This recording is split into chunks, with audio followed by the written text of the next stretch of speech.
गांव में हर कोई नीम रोड के अंत में घर को जानता था। यह अकेला खड़ा था। बरगद की जड़ों से आधा निकल गया था। इसकी खिड़कियां जली हुई आंखों की तरह काली थीं। वहां कोई पक्षी नहीं उतरता था। इसके पास कोई कुत्ता नहीं भौंकता था। और कोई नहीं। सूर्यास्त के बाद अंदर गया। रफीक फिर भी गया। वह गांव में नया था। रेलवे स्टेशन पर एक रात की पाली का क्लर्क। जब उसने सस्ते कमरों के बारे में पूछा तो लोगों ने उसकी आंखों से परहेज किया। एक घर है, एक बूढ़े आदमी ने आखिरकार कहा। आवाज पतली थी, लेकिन उसमें कई कमरे हैं। कितने? रफीक ने पूछा। बूढ़ा आदमी हिचकिचाया। रात में और ज्यादा। रफीक हंसा, यह सोचकर कि यह एक मजाक था। रात एक घर में धूल और कुछ पुरानी गंध आ रही थी, जैसे बंद ट्रंक में कपड़े छोड़ दिए गए हों। 6 कमरे थे। उसने उन्हें 2 बार गिना। 6। उस रात जब बारिश छत पर टपक रही थी, रफीक ने एक दरवाजा खुलते सुना। वह उठ बैठा। क्रीक, धीमा, सावधान। कोई हॉल में टहल रहा था। नमस्ते, उसने पुकारा।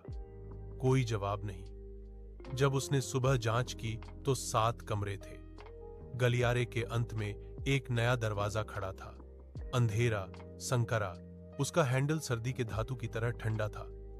रफीक ने खुद से कहा कि उसने इसे पहले जरूर याद किया होगा। रात 3। हर रात घर से आवाजें आती थीं। दीवारों के अंदर फुसफुसाहट, पैरों की आवाजें जो उसकी अपनी आवाजों से मिलती थीं।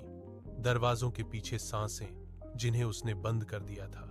तीसरी रात को वह अपना नाम पुकारते हुए किसी को सुनने के लिए जागा। रफीक, आवाज उसकी मां की तरह लग रही थी। वह 10 साल से मरी हुई थी।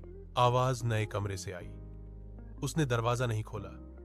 सुबह में 8 कमरे थे। रसोई में ढीली टाइलों के नीचे रफीक को एक चमड़े का जर्नल मिला। पन्ने पीले थे, लिखावट निराशाजनक थी। दिन 12, घर मेरी आवाज सीख रहा है। दिन 15, यह यादों से कमरे बनाता है। दिन 18, मैंने उन कमरों में खुद को रोते हुए सुना है जिनमें मैंने कभी प्रवेश नहीं किया। दिन 21, मैंने जाने की कोशिश की। सड़क मुझे वापस ले आई। अंतिम पंक्ति गाढ़ी, कांपती स्याही में लिखी गई थी। आखिरी कमरे में मत सोना। रफीक के हाथ कांप रहे थे। उस रात दालान में हर दरवाजा खुला था। हर कमरे के अंदर कुछ गलत खड़ा था। कोने की ओर मुड़ी एक कुर्सी, गहरे धब्बों से भीगा एक बिस्तर, एक दर्पण एक आदमी को प्रतिबिंबित कर रहा था जो आधा सेकंड बहुत देर से मुस्कुराया। बिल्कुल अंत में एक दरवाजा था जो उसने पहले कभी नहीं देखा था। वह सांस ले रहा था। अंतिम कमरा दरवाजा अपने आप खुल गया। अंदर कमरा बिल्कुल रफीक के बचपन के बेडरूम जैसा दिखता था। वही दरार वाली दीवार, वही लकड़ी का डेस्क, वही पुराना छत का पंखा, और बिस्तर पर रफीक सो रहा था। उसकी छाती उठी और गिरी। उसका चेहरा शांत था। उसके पीछे कोने में खड़ा था, कुछ लंबा, जोड़ों पर गलत तरीके से मुड़ा हुआ। उसका चेहरा हर उस चेहरे का धुंधलापन था जिसे रफीक कभी जानता था। इसने बिना मुंह के बात की। अब तुम आराम कर सकते हो, उसने कहा। मैं तुम्हारे लिए चलूंगा। रफीक चिल्लाने की कोशिश की। वह जाग गया। सुबह की धूप, पक्षी, शांति, राहत महसूस करते हुए रफीक बाहर भागा। लेकिन नीम रोड गायब हो गई थी। रेलवे स्टेशन गायब हो गया था। गांव गायब हो गया था। केवल घर ही बचा था। अंदर दालान पहले से लंबा खिंचा हुआ था।